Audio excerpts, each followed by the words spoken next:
سار تیری چہل پہل پر سوائے ابلیس کے جہاں میں سبھی تو خوشیاں منا قل بفضل اللہ وبرحمتہ فبذلک فلیفرحوا هو خیر مما یجمعون۔ ابو لہب کو یہ جو انگلی چوسنے پر جہنم میں جو ٹھنڈا پانی ملتا ہے تو چیلنج کرتا ہوں، بتاؤ نبی کے زمانے میں 12 ربیع الاول آئی، نبی نے منع کیا ہو، ثابت کرو۔ میں چیلنج کرتا ہوں ابو بکر صدیق کے زمانے میں میلاد آئی، ابو بکر صدیق نے کبھی منع فرمایا ہو؟ آیت کی روشنی میں 30,000 صحابہ اس محفل میں موجود ہیں۔ علیہ وسلم تو ہر مہینے میں 4 ہیں کہ ابو لہب جو جہنم میں جائے گا تو جہنم میں اس کو ایک خواب ذکر کہ ابو لہب کو یہ جو انگلی چوسنے پر جہنم میں جو ٹھنڈا پانی ملتا ہے، قرآن کہتا ہے لا بارد ولا کریم، جہنم کے اندر ٹھنڈا پانی نہیں ہے، لیکن جہنم میں ہفتے میں ایک روز نہیں ملتا۔ اگر آپ یہ کہیں گے کہ اللہ مہربان ہے ابو لہب پر، اللہ تعالیٰ اس کو دے دیتا ہے، تو پھر جمعہ کو کیوں نہیں دیتا؟ کیونکہ جمعہ تو سید الایام ہے، پیر کو کیوں دیتا ہے؟ وہ چوستا ہے تو پیر کو دیتا ہے، اور وہ ٹھنڈا پانی ملتا ہے، اس کو تھوڑی راحت ہوتی ہے، عذاب میں کمی ہوتی ہے۔ کیوں؟ اس کی وجہ بیان کی جاتی ہے کہ پیر کے دن آمنہ کے لال کی، میرے اور آپ کی آقا کی ولادت ہوئی، تو ابو لہب نے خوشی میں اپنی کنیز صعیبہ کو انگلی کے اشارے سے آزاد کر دیا، نبی کی ولادت کی خوشی میں انگلی کے اشارے سے آزاد کر دیا۔ اللہ تبارک و تعالیٰ نے اس کافر کو نبی کی پیدائش پر خوشی منانے کے صدقے میں جہنم میں اس پر یہ احسان فرما دیا۔ اللہ اکبر! لیکن ابو لہب نے نبی سمجھ کر خوشی نہیں منائی، بھتیجا سمجھ کر خوشی منائی۔ جب نبی کو بھتیجا سمجھ کر وہ خوشی کرتا ہے تو اس کو بھی جہنم میں تھوڑا سا فائدہ ملتا ہے۔ جو میرے نبی کو نبی اور محبوب خدا کو محبوب خدا سمجھ کر خوشی منائے، اللہ اس کو کتنا انعام عطا فرمائے گا۔ کافر کرتے ہیں۔ ایک خواب ہے کہ کسی نے خواب میں دیکھا کہ ابو لہب جو اللہ کے نبی صلی اللہ علیہ وسلم کا دشمن ہے، اس کے بارے میں قرآن میں پوری سورہ ہے، تبت یدا ابی لہب، ابو لہب کے دونوں ہاتھ ٹوٹ گئے، برباد ہوئی، پوری سورہ ہے قرآن مجید میں۔ اور یہ مطلب اسلام کا، اللہ کے نبی صلی اللہ علیہ وسلم کا، قرآن کا ایک بہت بڑا معجزہ ہے۔ جب یہ آیت نازل ہوئی نا سورہ، وہ زندہ تھا، ابو لہب زندہ تھا، تو اس سورہ کے اندر کہا، اور وہ نبی کا بہت بڑا دشمن تھا، تو یہ آیت نہ سورہ نازل ہوئی کہ یہ تباہ و برباد ہوا ابو لہب، یہ اور اس کی بیوی، یہ سب جہنم میں جائیں گے۔ یہ باقاعدہ سورہ لہب میں ہے۔ اب اگر ابو لہب چاہتا تو اپنی دشمنی اس طرح بھی نکال سکتا تھا نا، کہ وہ کہہ دیتا کہ میں اسلام قبول کرتا ہوں۔ تو اگر وہ یہ کہہ دیتا کہ میں اسلام قبول کرتا ہوں تو یہ آیت جھوٹی ثابت ہو جاتی نا۔ یہ آیت میں کیا کہا گیا کہ اس کے ہاتھ تباہ و برباد ہوئی، یہ تو اب جہنمی ہو گیا۔ وہ کھڑا ہو کے بولتا نہیں میں اسلام قبول کرتا ہوں۔ لیکن اللہ کی پھٹکار دیکھیں، اس بدنصیب نے دشمنی بہت نبھائی، لیکن اس پہلو پر وہ یہ نہیں بول سکا، یعنی اس انداز کی دشمنی نہیں نبھا سکا کہ کھڑا ہو کے قرآن کو جھٹلائے نا۔ قرآن نے جو کہہ دیا وہ پتھر کی لکیر ہے۔ یہ معجزہ ہے قرآن کا۔ اس نے کہا ابو لہب کے ہاتھ ٹوٹے، تباہ و برباد ہوا، تو ویسے ہی مرا وہ، اسلام کی، ایمان کی توفیق اس کو نصیب نہیں ہوئی۔ حالانکہ وہ 2 دن کے لیے بھی ڈرامہ کر سکتا تھا، 1-2 دن کے لیے بھی ڈرامہ کر سکتا تھا، الجھا سکتا تھا، پریشان کر سکتا تھا لوگوں کو۔ یہ کیسا قرآن ہے، میں ایمان لاتا ہوں، لیکن نہ 1 سیکنڈ کے لیے بھی وہ نہیں بول سکا وہ۔ یہ ہے قرآن۔ تو اس ابو لہب کے بارے میں کسی نے خواب میں دیکھا، کیا خواب میں دیکھا؟ خواب میں دیکھا کہ یہ جہنم میں تو گیا، لیکن وہاں اپنے ہاتھوں سے کچھ پی رہا، کوئی شربت کچھ پی رہا۔ تو پوچھا گیا ارے تو جہنم میں ہے اور یہ وہاں پہ کون سا مشروب پی رہا؟ اس نے کہا نہیں، وہ میں اللہ کے نبی صلی اللہ علیہ وسلم جب پیدا ہوئے تھے تو جو لونڈی نبی کی پیدائش کی خبر لے کر آئی تھی، میں نے وہ سنتے اس کو آزاد کر دیا تھا، تو اللہ تعالیٰ اس کے بدلے میں جہنم میں مجھے یہ سہولت دے کے رکھی ہے کہ مجھے کچھ پینے کو مل جاتا ہے۔ یہ خواب میں کسی نے دیکھا، ٹھیک ہے؟ تو کہتے ہیں کہ دیکھو، پیدائش پر صرف لونڈی آزاد کیا تھا اور تھا وہ کافر، پھر بھی یہ بینیفٹ اس کو مل رہا ہے، جہنم میں جانے کے باوجود بھی کچھ پی رہا ہے، تو ہم اگر اللہ کے نبی صلی اللہ علیہ وسلم کی پیدائش پہ جشن منائیں گے تو ہم کو کیا مل سکتا ہے؟ تو دیکھیں سب سے پہلی بات کہ یہ خواب ہے اور یہ خواب سچا نہیں ہے. پہلی بات یہ کس نے دیکھا اس کا بھی کوئی ثبوت نہیں ہے، لیکن ہم سپوز تھوڑی دیر کے لیے مان لیں کہ یہ خواب کسی نے دیکھا تو یہ پکا ہے کہ یہ خواب سچا نہیں ہے. کیوں؟ اس لیے کہ ابو لہب نے اپنی ریئل لائف میں اللہ کے نبی صلی اللہ علیہ وسلم کی پیدائش پر لوڈی کو آزاد کیا ہی نہیں تھا. خواب میں آدمی کسی عمل کا ثواب تب دیکھے گا نا جب ریئل لائف میں اس کو کیا ہو. مثال کے طور پر میں اپنی مثال دیتا ہوں، میں نے ابھی تک حج نہیں کیا، ٹھیک ہے، ابھی میں مر جاؤں اور یہ بھائی صاحب آپ لوگوں کو خواب بتائیں کہ میں نے خواب دیکھا ہے کہ فلاں صاحب کو یہ مقام ملا ہے، اور پوچھا کیوں تو کہا اس لیے کہ انہوں نے حج کیا تھا. تو بتائیے یہ خواب سچا ہوگا کہ جھوٹا ہوگا؟ جھوٹا خواب ہوگا، کیونکہ جب میں نے حج کیا ہی نہیں تو اس کا ثواب کیسے مل سکتا ہے؟ ہاں، تو ابو لہب نے اپنی ریئل لائف میں آزاد ہی نہیں کیا. یہ تو صرف خواب میں یہ سین دکھائی جا رہی ہے کہ خواب میں پوچھا جا رہا ہے کہ یہ کہاں سے ملا تجھ کو، تو کہا میں نے آزاد کیا تھا، لیکن ریئل لائف میں نہیں آزاد کیا تھا. اس نے اپنی لوڈی، جس لوڈی کا نام لیا، اس لوڈی کو بھی آزاد نہیں کیا تھا. اللہ کے نبی صلی اللہ علیہ وسلم کی پیدائش کے بعد آپ صلی اللہ علیہ وسلم کافی بڑے ہو گئے تب تک اس نے آزاد نہیں کیا تھا. نہیں، نبی کی پیدائش میں نہیں آزاد کی، جھوٹی بات ہے.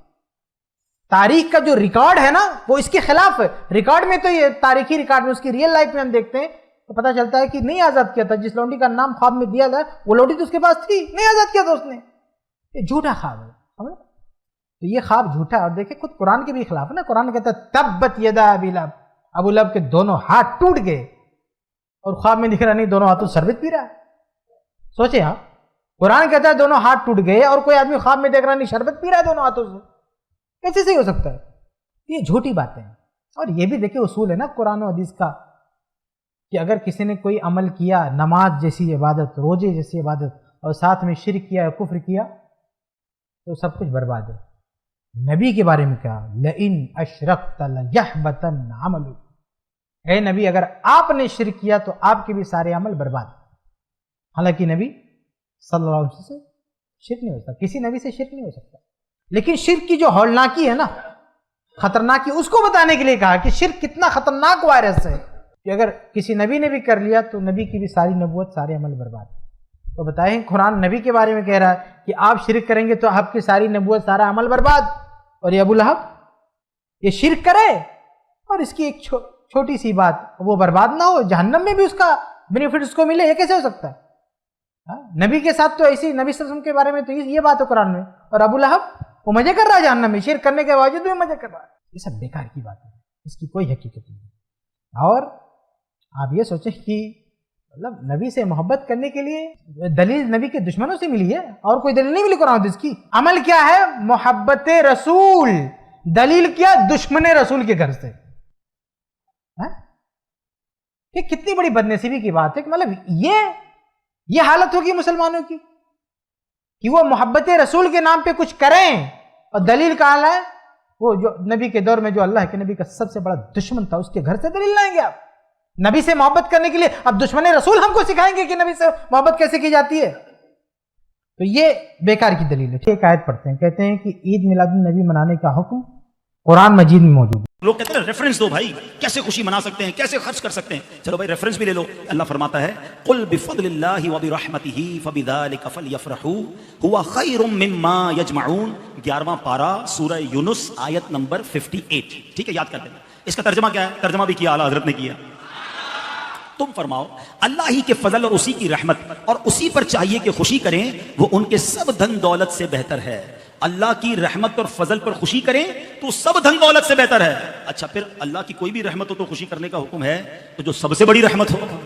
اب سوچیں، اور وہ بھی فعل امر کے ساتھ، حکم کے ساتھ. سورہ یونس کی آیت ہے، آیت نمبر 58. اللہ فرماتا ہے قل بفضل اللہ وبرحمتہ فبذلک فلیفرحوا. کہا کہ اللہ کے فضل اور اللہ کی رحمت سے، اس سے لوگوں کو خوش ہونا چاہیے. اللہ کے فضل سے اور اللہ کی رحمت پر لوگوں کو خوش ہونا چاہیے. تو ابھی کیا کہتے ہیں؟ کہتے ہیں کہ اس میں یہ ہے کہ اللہ کی رحمت پر خوش ہونا چاہیے. تو اللہ کے نبی صلی اللہ علیہ وسلم بھی اللہ کی رحمت ہے، بلکہ رحمت للعالمین ہے. تو جب رحمت اللہ کی رحمت پر خوش ہونے کا حکم ہے تو رحمت للعالمین پہ کیوں نہ خوشی منائی جائے؟ تو کہتے ہیں کہ یہ اللہ تعالیٰ کا حکم ہے. دیکھیے اس آیت میں جشن منانے کا حکم نہیں ہے، بلکہ اس آیت میں یہ ہے کہ اللہ جو بھی فضل جو بھی نوازتا ہے اللہ تعالیٰ اس پہ خوش ہونا چاہیے. تو خوش ہونا ایک الگ چیز ہے اور جشن منانا الگ چیز ہے. اور سب سے بڑی بات یہ ہے کہ یہ جو حکم ہے قل کہہ دیں فلیفرحوا خوش ہو جائیں، یہ حکم ہے نا خوش ہو جائیں. یہ حکم سب سے پہلے کس کو ملا؟ آپ کو. سب سے پہلے صحابہ کرام کو ملا نا. تو صحابہ کرام کو جب یہ حکم ملا تو عمل کیوں نہیں کیا انہوں نے؟ اگر خوش ہونے کا مطلب یہ تھا کہ جشن مناؤ وہ بھی اللہ کے نبی صلی اللہ علیہ وسلم کی ولادت پہ، بھائی اس میں یہ کہ اللہ تعالیٰ یہ جو ہے نا کہ اللہ کے نبی صلی اللہ علیہ وسلم رحمت للعالمین ہے، تو اللہ کے نبی صلی اللہ علیہ وسلم کی پوری زندگی رحمت ہے نا. ایسا تھوڑی کہ صرف ولادت ہی رحمت ہے. ہاں آپ کی رسالت رحمت نہیں ہے، آپ کی دعوت رحمت نہیں ہے، آپ نے جو جنگوں میں شرکت کی وہ رحمت نہیں ہے، جنگ بدر ہے، فتح مکہ ہے، ہجرت ہے، بہت ساری چیز، یعنی آپ کی پوری زندگی کو رحمت کہا گیا نا، نہیں کہ صرف ولادت کو. اور آپ کہتے نہیں ولادت ہی رحمت ہے، پوری زندگی ہے نا.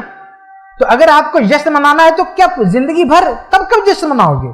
ولادت پر جشن مناؤ گے، یوم رسالت پر جشن مناؤ گے، یا جنگ بدر کے موقع پہ جشن مناؤ گے، فتح مکہ کے موقع پہ جشن مناؤ گے، ہجرت کس چیز کو لے کے جشن مناؤ گے؟ پوری زندگی رحمت ہے اللہ کے نبی صلی اللہ علیہ وسلم. تو اس آیت میں اس چیز کا حکم نہیں ہے کہ ولادت کو لے کے جشن مناؤ. اگر یہ حکم ہوتا تو آپ سوچیں صحابہ کرام کو کرنا چاہیے تھا نا عمل. اور صحابہ کرام کون ہیں کہ جب نماز کا حکم ہوتا نا تو صحابہ کرام اتنی نماز پڑھتے ہیں کہ اللہ کے نبی صلی اللہ علیہ وسلم کو روکنا پڑتا ہے کہ اتنی نماز مت پڑھو، تمہارے بال بچوں کا بھی تم پر حق ہے. یعنی فرائض کے ساتھ ساتھ نفل نمازیں اتنی زیادہ پڑھنے لگے کہ نبی کو روکنا پڑتا ہے کہ اتنا زیادہ نہیں، بال بچوں کا. ایک صحابی کہتے ہیں نا کہ میں تو اب شادی ہی نہیں کروں گا، رات بھر نماز پڑھوں گا. تو آپ صلی اللہ علیہ وسلم نے ان کو بلا کے ان کو ڈانٹا کیا؟ نہیں، یہ میرا طریقہ، میں نماز بھی پڑھتا ہوں، رات میں سوتا بھی ہوں، یہ میرے طریقے کے خلاف ہے. ایک صحابی نے کہا کہ میں ہمیشہ روزہ رکھوں گا. یہ قرآن میں ہے نا روزہ رکھنے کا حکم ہے. اب روزہ رکھنے کا حکم آیا، اتنا روزہ رکھنے لگے صحابہ، یہ منع کرنا پڑا. زکوٰۃ کا حکم آتا ہے، صحابہ کرام فرض تو جانے دیجئے، نفل زکوٰۃ اتنا دیتے، کوئی اپنا پورا گھر اللہ کی راہ میں دے رہا ہے. اللہ کے نبی صلی اللہ علیہ وسلم کو سمجھانا پڑا رہا ہے بھائی کچھ بال بچوں کے لیے بھی بچا کے رکھو. ذرا سوچیں، نماز کا حکم آئے تو اتنا نماز پڑھیں، وہ روزے کا حکم آئے اتنے روزے رکھیں، زکوٰۃ کا حکم آئے پوری دولت لٹا دیں، اور عید میلاد النبی کا حکم ہو کوئی زندگی میں کبھی نہ منائے، جبکہ یہ تو بڑا آسان ہے.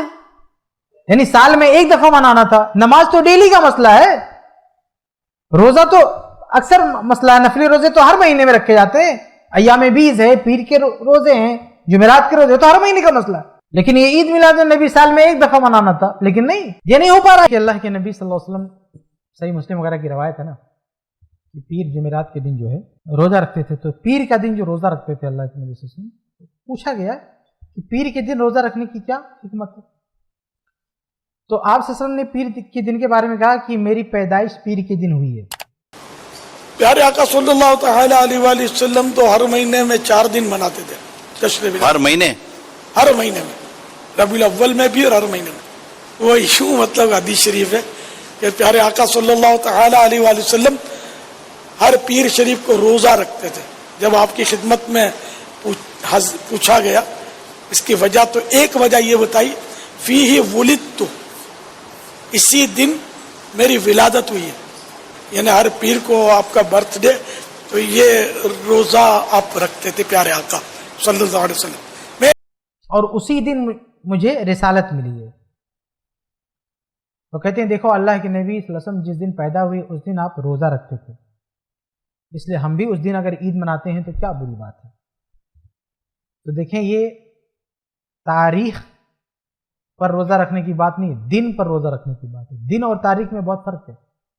پیر کا دن ہے، اب پیر کے دن کوئی بھی تاریخ ہو سکتی ہے، 12 ربیع الاول نہیں ہے. پیر کا دن وہ بھی ہر ہفتے میں ایک دن آتا ہے، اور آپ صلی اللہ علیہ وسلم ہر ہفتے میں، مہینے میں 4 دن سمجھ لیجیے پیر کے دن روزہ رکھتے تھے. اور ہم اس کو لے جا کے سال پہ فٹ کریں، وہ بھی تاریخ پر، یہ دن ہے تاریخ نہیں ہے. اور دوسری بات یہ کہ اسی میں یہ بھی ہے نا کہ آپ روزہ رکھتے تھے، روزہ، کوئی جشن نہیں مناتے تھے. پیر کے دن روزہ رکھتے تھے، اور ہم تو بھائی دیگے چڑھاتے ہیں، کھانا بناتے ہیں، کیا کیا کچھ کرتے ہیں. یہ کون سی سنت تھی؟ اس کے علاوہ ہم نے جو اس کا نام دیا عید، عید کا دن، اور عید کے دن روزہ رکھنا حرام ہے. آپ کہتے ہیں ہم عید منا رہے ہیں، اگر واقعی یہ عید ہے تو عید کے دن روزہ رکھا ہی نہیں جا سکتا. اللہ کے نبی صلی اللہ علیہ وسلم نے اپنی پیدائش کے دن، تاریخ نہیں دن، روزہ رکھا. اس کا مطلب یہ ہے کہ وہ دن عید کا دن نہیں ہو سکتا، کیونکہ عید کے دن تو روزہ رکھنا حرام اور ناجائز ہے. اور ایک وہی بات پھر میں دہراؤں گا کہ اگر واقعی اس حدیث میں یہ حکم ہوتا کہ نبی کی پیدائش پر عید منانا ہے تو یہ حدیث آپ کو سنائی گئی کہ سب سے پہلے صحابہ کو سنائی گئی ہے؟ سب سے پہلے صحابہ کو سنائی گئی نا. تو صحابہ کرام نے کیوں نہیں عمل کیا؟ اس کا مطلب اس حدیث کا وہ مطلب نہیں جو آج آپ سمجھ رہے ہیں. اگر اس حدیث میں مطلب ہوتا کہ عید میلاد النبی مناؤ تو صحابہ کرام بھی مناتے نا. تو یہ اس طرح سے یہ بھی ایک حدیث دلیل دیتے ہیں. ایک اور دلیل جو یہ لوگ دیتے ہیں وہ یہ کہ اللہ کے نبی صلی اللہ علیہ وسلم، بخاری کی روایت ہے کہ مدینہ میں گئے تو آپ نے دیکھا کہ جو یہودی لوگ ہیں وہ 10 محرم کو روزہ رکھتے ہیں، 10 محرم کو روزہ رکھتے ہیں. تو پوچھا کیوں؟ کہا یہ وہ دن ہے جس دن اللہ تعالیٰ نے موسیٰ علیہ السلام کو فرعون سے نجات دیا. موسیٰ علیہ السلام کو فرعون سے نجات دیا تو فصامہ موسیٰ، تو موسیٰ علیہ السلام نے روزہ رکھا. تو اللہ کے نبی صلی اللہ علیہ وسلم نے فرمایا کہ میں تو زیادہ حقدار ہوں کہ روزہ رکھوں. تو اللہ کے نبی صلی اللہ علیہ وسلم نے بھی روزہ رکھا اور روزہ رکھنے کا حکم دیا. کیسے بخاری کا حدیث. تو اب اس حدیث کو پیش کر کے کہتے کیا ہیں؟ کہتے ہیں کہ دیکھو فتح کے دن کو جو ہے یہود نے خوشی منایا، اللہ کے نبی صلی اللہ علیہ وسلم نے بھی روزہ رکھا. تو آپ صلی اللہ علیہ وسلم کی جو پیدائش کے دن ہو تو اس سے بڑی بات ہے ہمارے لیے، اس لیے ہم کیوں نہ اس میں خوشی منائیں. تو یہاں پر بھی بات یہی ہے میرے بھائیوں کہ اس میں بھی کوئی جشن منانے کی بات نہیں ہے، عبادت کرنے کی بات ہے، روزہ رکھنے کی بات ہے. اور یہ روزہ رکھنے کی بات بھی اللہ کے نبی صلی اللہ علیہ وسلم کے حکم پر ہے کہ آپ صلی اللہ علیہ وسلم نے حکم دیا تھا، آپ صلی اللہ علیہ وسلم نے تعلیم دی کہ اس دن روزہ رکھنا ہے. تو اس دن جو اصل حدیث کی جو تعلیم ہے کہ وہ یوم عاشورہ کو روزہ رکھنا ہے. اور وہاں پر پھر یہی بات آتی ہے کہ اگر اس میں عید میلاد النبی بھی منانا ہوتا، اس میں ایسا کوئی اشارہ ہوتا تو صحابہ کرام ہم سے زیادہ سمجھنے والے ہیں حدیث کی، اور ہم سے زیادہ نبی سے محبت کرنے والے بھی ہیں، ہم سے زیادہ نبی سے قربت رکھنے والے ہیں، تو وہ ضرور عید میلاد النبی مناتے اگر اس حدیث میں مطلب ہوتا تھا. لیکن آپ کو ایک عجیب بات بتاؤں میرے بھائیو، یہ جو حدیث ہے موسیٰ علیہ السلام والی، اس حدیث کا اصل میسج کیا ہے؟ اصل پیغام کیا ہے؟ اصل پیغام یہ ہے کہ 10 محرم کو روزہ رکھا جائے. تو یہ لوگ ربیع الاول میں اس حدیث کو بہت زور و شور سے سناتے، حالانکہ اس حدیث کا تعلق ربیع الاول سے نہیں ہے، محرم سے. محرم کی 10 تاریخ کو. اب محرم کی 10 تاریخ کو اب سانپ سوکھ جاتا ہے، ان کو پتہ ہی نہیں یہ حدیث کہاں. محرم میں ہم کھول کے بتائیں، اٹھا کے دکھائیں، دیکھو یہ حدیث ہے 10 محرم کو تم لوگ کیوں پکڑ کے سب کو شربت پلا رہے ہو. تو 10 محرم کو جو اصل میسج ہے حدیث کا کہ 10 محرم کو روزہ رکھا جائے، اس کے ساتھ کیا حال کرتے ہیں لوگ؟ 10 محرم کو سب سے زیادہ کھاتے ہیں، لوگوں کو پکڑ کے کھلاتے ہیں. ہم ان کو یہ حدیث سنائیں تو ٹھکانے کنارے کر دیتے ہیں حدیث کو، نہ کچھ نہیں. لیکن جیسے ہی ربیع الاول آتا یہ حدیث وہاں یہ ہم کو الٹا ہی ہم کو سنانے لگتے. محرم میں ہم ان کو دکھاتے حدیث کھول کے، اور ربیع الاول جب آتا ہے تو یہ کھول کے ہم کو دکھانے لگتے. یہ دیکھو اس میں میلاد کی بات ہے، جبکہ حدیث میں اصل بات کیا ہے؟ روزے کی بات ہے. تو جہاں سے حدیث کا تعلق وہاں پہ حدیث نہیں اٹھائیں گے، وہ تعلق ختم ہو گیا، وہ وقت نکل گیا، اب ان کو ربیع الاول میں یاد آ رہی ہے حدیث. تو اس حدیث میں بھی ایسی کوئی بات نہیں. ایسی کوئی بات ہوتی تو سوچیں صحابہ تابعین یہ لوگ حدیث نہیں سمجھتے تھے، ان لوگوں کو بھی کرنا چاہیے تھا. محبت رسول بھی ان کے دل. ایک اور چیز بتاؤں، جب ہم ان کو کہتے ہیں کوئی دلیل دو عید میلاد النبی کی، جب دلیل نہیں دے پاتے تو کیا کہتے ہیں؟ کہتے منع کہاں. چیلنج کرتا ہوں، بتاؤ نبی کے زمانے میں 12 ربیع الاول آئی، نبی نے منع کیا ہو ثابت کرو. میں چیلنج کرتا ہوں ابو بکر صدیق کے زمانے میں میلاد آئی، ابو بکر صدیق نے کبھی منع فرمایا ہو بتاؤ. عمر نے منع کیا ہو بتاؤ. عثمان یہ بتاؤ. عجیب و غریب بات. کہتے ہیں کہ کہاں قرآن و حدیث میں کہاں منع کیا گیا ہے کہ عید میلاد النبی مت مناؤ؟ منع کدھر ہے؟ تو دیکھیں بات یہ ہے کہ ہر بدعت سے منع کر دیا گیا، اس میں یہ بھی آ گیا بدعتیں. اب ایسا تھوڑی ہے نا کہ قیامت تک نام لے کے کہا جائے گا قرآن و حدیث میں کہ یہ بھی بدعت، یہ بھی حرام، یہ بھی نام لینے لگیں گے، بتائیے تو یہ سارے نام کہاں سمائیں گے؟ آپ کون سی کتاب میں لکھیں گے؟ ابھی قرآن میں اگر نام لیا جانے لگے کہ قیامت تک یہ چیزیں پیدا ہوں گی، سب غلط ہے، بتائیے قرآن کتنا بڑا ہو جائے گا؟ حدیث میں لکھا جائے تو بتائیے کوئی لکھ پائے گا اس کو؟ اس لیے اصول دیے گئے قرآن و حدیث میں، اصولی طور پر بات کہی گئی ہے۔ اصولی طور پر کیا کہ جتنا قرآن میں ہے، جتنا حدیث میں ہے، بس اس کے علاوہ جو کچھ آتا ہے ایکس وائی زیڈ، جو کچھ ایڈ کیا جاتا ہے سب بدعت ہے۔ مثلا قرآن میں اللہ تعالیٰ نے کہا اطیعوا اللہ واطیعوا الرسول ولا تبطلوا اعمالکم، اللہ کی اطاعت کرو اور اللہ کے رسول صلی اللہ علیہ وسلم کی اطاعت کرو، ولا تبطلوا اعمالکم، اپنے اعمال کو باطل مت کرو، اپنے عمل کو باطل مت کرو۔ مطلب یہ کہ اللہ اس کے رسول کی اطاعت سے ہٹ کر کسی اور کی اطاعت کرو گے، کسی اور کے کہنے پر کوئی عمل انجام دو گے تو وہ باطل ہے، ریجیکٹڈ ہے، مردود ہے، اس کی کوئی حیثیت نہیں ہے۔ اور یہی بات حدیث میں بھی ہے، صحیح بخاری کی حدیث ہے کہ من احدث فی امرنا ھذا، اور دوسری روایت میں ہے فی دیننا ھذا، جو ہمارے اس معاملے میں یعنی دین کے معاملے میں کوئی نئی چیز ایجاد کرتا ہے، لیس علیہ امرنا، جس پر ہمارا حکم نہیں تھا، جو ہمارے بتائے ہوئے طریقے کے مطابق نہیں تھا، فہو رد، وہ ریجیکٹڈ ہے، وہ مردود ہے۔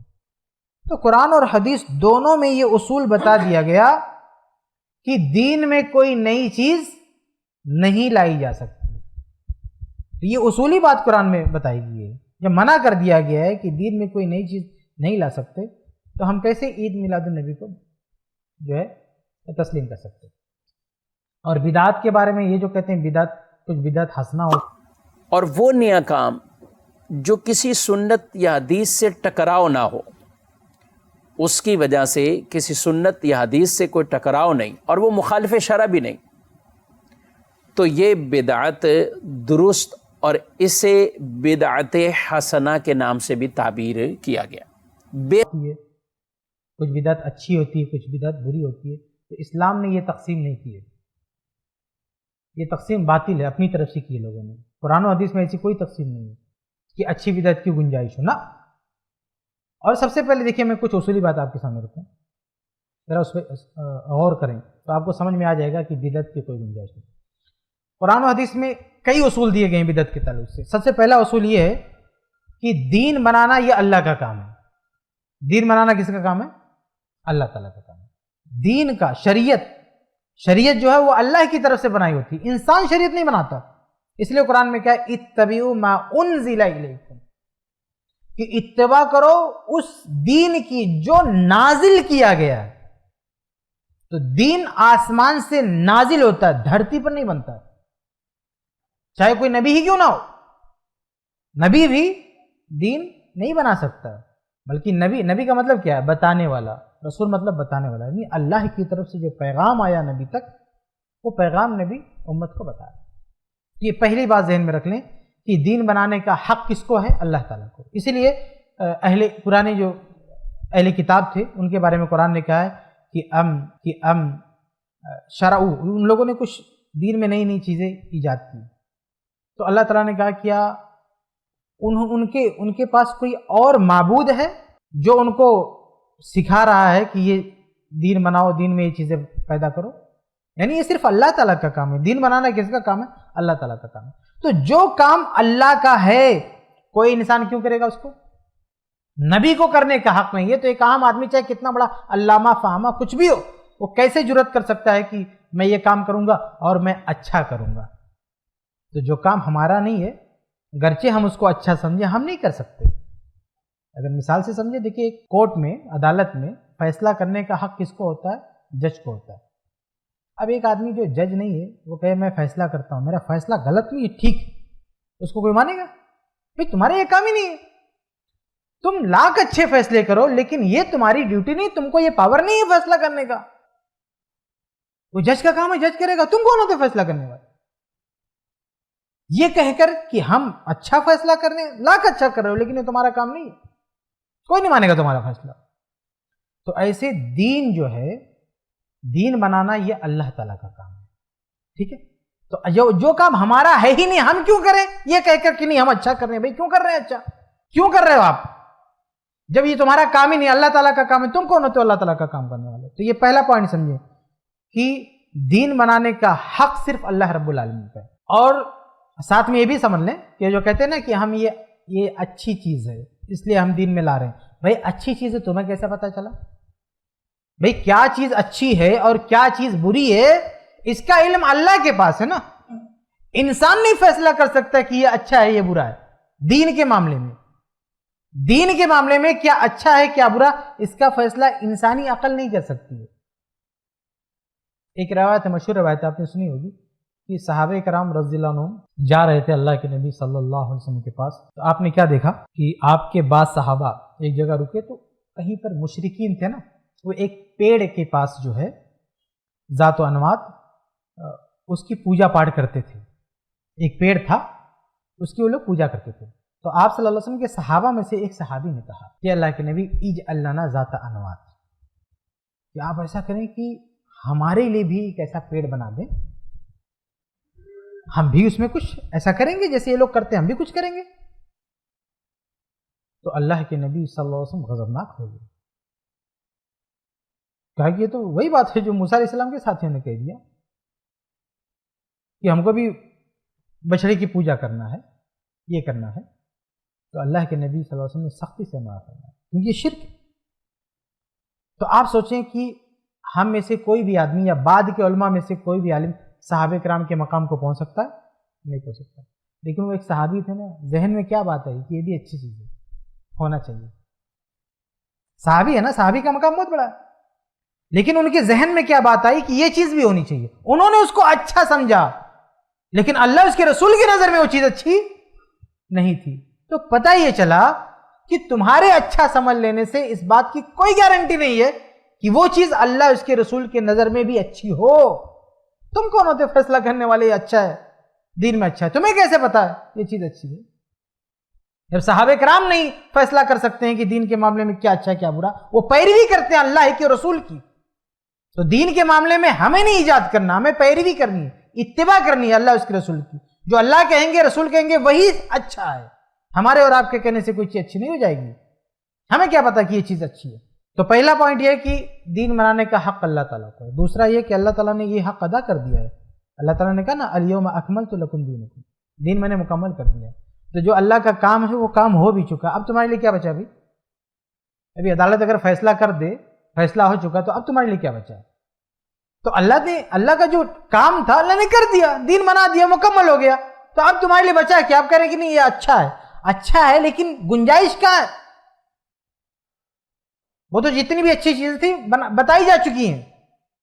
اور تیسرا پوائنٹ یہ ہے کہ قرآن و حدیث میں دین بنانے سے منع کیا گیا ہے. ایاکم ومحدثات الامور، یہ ہر جمعہ کے خطبے میں سنتے ہیں کہ دین میں نئی نئی چیز پیدا کرنے سے بچو. اور ایک چوتھی بات یہ کہ اگر کسی منچلے نے، کسی بیوقوف نے دین کے نام پہ کوئی نئی چیز بنائی تو ہمیں الگ سے رہنمائی دی گئی ہے کہ یہ ریجیکٹڈ ہے، اس کو ماننا نہیں. یہ اصولی باتیں ہیں، ایک ایک نام لے کے تھوڑی گنایا جائے گا کہ یہ غلط یہ غلط. اصولی باتیں دی ہیں، یہ 4 اصولی باتیں ہیں. دین بنانے کا کام صرف اللہ کا ہے، تو ہم دین نہیں بنا سکتے. اللہ تعالیٰ اپنا یہ کام کر چکا ہے، ہمارے لیے کچھ بچا نہیں. اللہ تعالیٰ نے دوسروں کو دین بنانے سے منع کیا ہے، اس لیے ہمیں اس کی جرات نہیں کرنا چاہیے. چوتھا، اگر کسی بیوقوف نے حرکت کی تو اسے ریجیکٹڈ قرار دیا ہے. پھر کیا بچا تمہارے پاس بدعت حسنہ اور بدعت سیئہ کرنے کے لیے کہ اچھی بدعت ہے بری بدعت ہے؟ تو یہ اصولی باتیں اگر ذہن میں رکھیں گے تو اس میں کوئی شک نہیں ہے کہ عید میلاد النبی ایک بدعت ہے. لاکھ اس کو دنیا اچھا کہے، لیکن اللہ اس کے رسول نے اس کو نہیں کیا ہے، اس کو نہیں انجام دیا، اس لیے ہم اس کو اچھا نہیں سمجھ سکتے. بولے 30,000 صحابہ نے میلاد النبی منائی. مستدرک امام حاکم کی روایت ہے اور یہ میلاد کی دلیل ہے. میرے آقا صلی اللہ علیہ وسلم کے میلاد کی دلیل ہے. تو میرے آقا صلی اللہ علیہ وسلم نے غزوہ تبوک کے بعد آقا صلی اللہ علیہ وسلم مسجد نبی شریف میں تشریف لاتے ہیں. سیدنا عباس رضی اللہ تعالیٰ عنہ عرض کرتے ہیں یا رسول اللہ صلی اللہ علیہ وسلم میں آپ کی نعت پڑھنا چاہتا ہوں. اب ابن حجر الاسقلانی کی روایت کی روشنی میں 30,000 صحابہ اس محفل میں موجود تھے. کتنے صحابہ؟ 30,000 صحابہ. یہ روایت المعجم الکبیر لطبرانی، امام طبرانی کی معجم الکبیر میں بھی ہے. ابن حجر حیثمی نے بھی اس کو روایت کیا ہے. امام حاکم نے اپنے مستدرک میں بھی اس کو روایت کیا ہے اور دیگر محدثین نے اس کو روایت کیا ہے. میرے آقا صلی اللہ علیہ وسلم کے صحابی عرض کرتے ہیں یا رسول اللہ صلی اللہ علیہ وسلم میں آپ کی نعت پڑھنا چاہتا ہوں. آقا نے اجازت دے دی. ابن حجر اسقلانی کہتے فرماتے ہیں کہ اس محفل میں 30,000 صحابہ موجود تھے. اب وہ نعت کیا تھی؟ وہ کہتے ہیں انت لما ولدت اشرقت الارض. یا رسول اللہ صلی اللہ علیہ وسلم جب آپ کا میلاد ہوا، جب آپ کا میلاد ہوا 30,000 صحابہ کے مجمع میں سیدنا عباس فرما رہے ہیں کہ آپ کے میلاد کی برکت سے پوری زمین روشن ہو گئی، آپ کے نور کی برکت سے افق روشن ہو گئے، پوری زمین روشن ہو گئی، آپ کا نور ہر طرف پھیل گیا. میرے آقا نے یہ نہیں فرمایا اے عباس کیا کر رہے ہیں، ابھی ہم غزوہ تبوک سے واپس آئے ہیں اور میرے میلاد کی کوئی اہمیت نہیں، میرے میلاد کی محفل کیوں منا رہے ہو؟ میرے آقا صلی اللہ علیہ وسلم نے منع نہیں فرمایا. 30,000 صحابہ موجود ہیں، میرے آقا کی صدارت میں میلاد میں مصطفیٰ صلی اللہ علیہ وسلم کی محفل انعقاد پذیر ہے. پتہ چلا میلاد منانا میرے آقا کی بھی سنت ہے اور آقا کے 30,000 صحابہ کی سنت ہے. دلیل کیا دیا؟ کہا کہ غزوہ تبوک میں جو ہے غزوہ تبوک کی واپسی میں صحابہ سب جمع تھے، 30,000 صحابہ تھے، اور ایک صحابی نے جو ہے نبی کی تعریف میں آپ کی پیدائش کے خوشی میں آپ کے لیے نعت پڑھی، آپ کی پیدائش کی خوشی میں نعت پڑھی. تو اور سارے صحابہ 30,000 صحابہ وہ شعر ہے اور شعر میں نعت پڑھی، عربی میں شعر ہے، اور 30,000 صحابہ جھوم گئے. تو دیکھو 30,000 صحابہ جھوم رہے ہیں ایک نعت پر، یہ میلاد ہے، یہ میلاد ثابت ہو رہا ہے. اب بتائیے کہاں سے؟